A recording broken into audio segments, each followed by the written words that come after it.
দর্শক, এই মুহূর্তে আমরা অবস্থান করছি পুষ্টি ও খাদ্য বিজ্ঞান ইনস্টিটিউট ঢাকা বিশ্ববিদ্যালয়ের। এখানে কিন্তু যে সকল জননিরাপত্তা ও ধর্ষণ সহ বিভিন্ন যে সকল অরাজকতা বা যে সকল অপরাধ কার্যক্রম চলছে, সেই কার্যক্রমের প্রতিবাদে আসলে পদযাত্রা চলছে।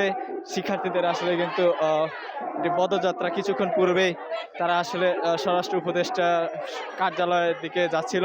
প্রতিমধ্যেই শিক্ষা ভবনের সামনে কিন্তু আসলে শিক্ষার্থীদেরকে পুলিশ বাধা দেয়, পুলিশ তাদেরকে আটকে দেয়। সেখান থেকে আসলে তারা 9 দফা দাবি দিয়ে কিন্তু সেখান থেকে আসলে আবার ফিরে আসে, পুলিশে বাধার মুখে পড়ে। তারা কিন্তু আসলে আবারও ফিরে এই মুহূর্তে তারা টিএসসির দিকে যাচ্ছে। আমরা একজনের সাথে কথা বলতে চাই যে আসলে আজকে আপনারা কেন পদযাত্রা নিয়ে? সারা দেশে চলমান যে ধর্ষণ, নির্যাতন, তার বিরুদ্ধে আজকে আমরা সমস্ত ক্যাম্পাসের শিক্ষার্থীরা, নারীর শিক্ষার্থীরা গণপদযাত্রা করছি এবং আমাদের কিছু দাবি আছে। আমাদের দাবিগুলো হচ্ছে স্বরাষ্ট্র উপদেষ্টার অবিলম্বে পদত্যাগ করা দরকার এবং চলমান যে ঘটনাগুলো এগুলো সুষ্ঠু বিচার হওয়া দরকার, ধর্ষকের শাস্তি হওয়া দরকার। শিক্ষা ভবনের ওখান থেকে আমাদেরকে ফিরিয়ে দেওয়া হয়েছে। এটার প্রতিবাদে আগামীকাল আমরা মশাল মিছিল রাখছি এবং আজকেও বিকেলেও আমাদের প্রতিবাদ বিক্ষোভ সমাবেশ আছে। সন্ধ্যায় আসলে আপনারা সরকারের কাছে বা স্বরাষ্ট্র উপদেষ্টার সাথে আপনারা যোগাযোগ করার চেষ্টা করতে গিয়েছেন, আপনারা কি পেরেছেন কিনা? আমরা স্বরাষ্ট্র উপদেষ্টার সাথে যোগাযোগ করতে চাইনি। আমরা স্বরাষ্ট্র উপদেষ্টার যে মন্ত্রণালয়, সেখানে আমরা মিছিল নিয়ে গিয়েছিলাম, তাকে আমরা প্রেসার করতে চেয়েছিলাম তারপর অবিলম্বে তার যে পথ সেখান থেকে সরে যাওয়ার জন্য, কিন্তু সেখানে পুলিশ আমাদেরকে বাধা দিয়েছে। এখন আর তার সাথে আমাদের কথা বলার কোনো প্রশ্নই আসে না। আমরা ডিরেক্ট তার পদত্যাগ চাই।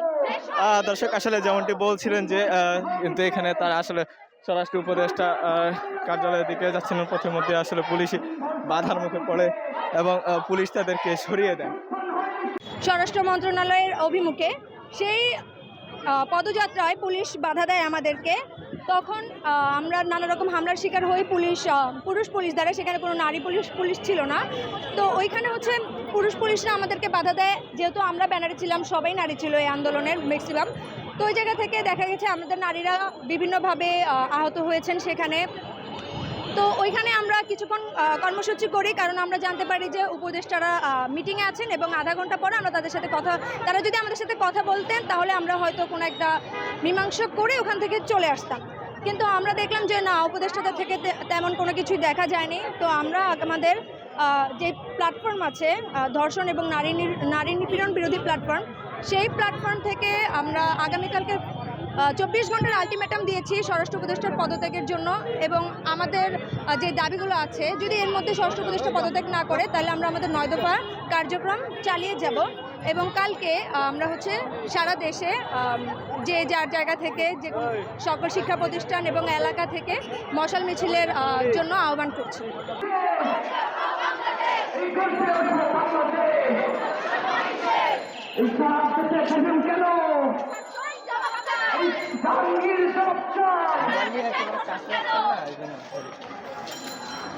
দর্শক, আমরা আপনাদেরকে সরাসরি যুক্ত রেখেছি বাংলার ফেসবুক লাইভে।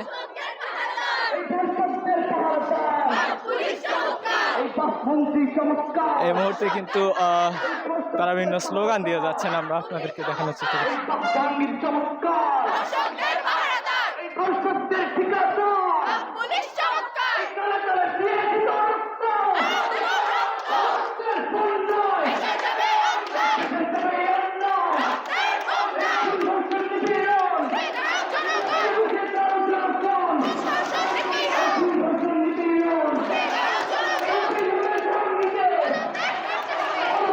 আমরা একটু আপনার সাথে কথা বলতে চাই। আপনারা আসলে এখানে আজ গণপদযাত্রা করছেন, আপনাদের আসলে কি করতে যাচ্ছেন?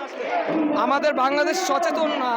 আমাদের বাংলাদেশে প্রতিনিয়ত আমাদের বোনরা রাস্তায় বের হতে পারে না। ইভেন তারা রাস্তাঘাটে চললেও তাদের কোনো একটা নিশ্চিত একটা সমাধান নাই। তারা কি ভালো সেফটি আছে নাকি?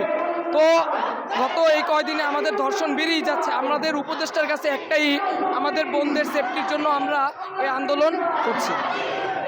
দর্শক, যেমনটি আসলে বলছিলেন যে তাদের যে আন্দোলন ধর্ষণ সহ বিভিন্ন চিন্তায় রাখা যে সকল দেশে নিপীড়ন চলছে তার প্রতিবাদে আসলে তারা কিন্তু এখানে গণপদযাত্রা কর্মসূচিটি পালন করছেন। সেই কর্মসূচির আওতায় কিন্তু আসলে তারা যাচ্ছিলেন কার্যালয়ের স্বরাষ্ট্র উপদেষ্টা কার্যালয়ের দিকে। সেখানে আসলে শিক্ষা ভবনের সামনে কিন্তু আসলে পুলিশের বাধার মুখে পড়ে এবং পুলিশ তাদের সাথে কথা বলে কিন্তু তারা আসলে সেখান থেকে ফিরে আসে।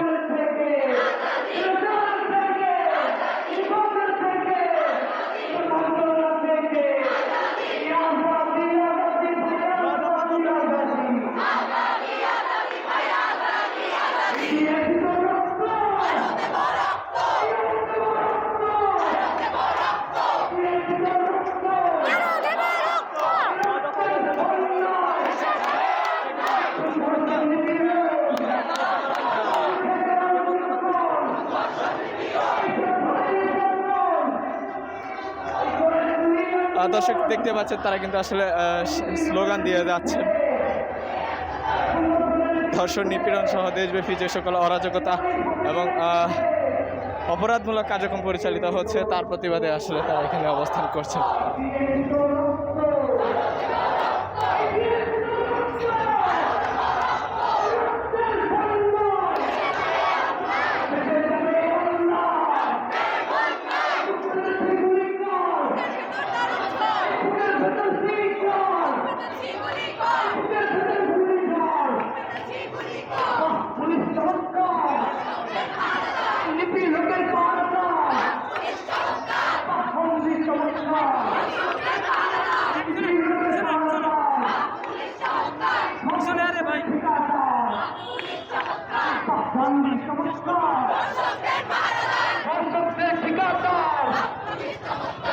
ভাই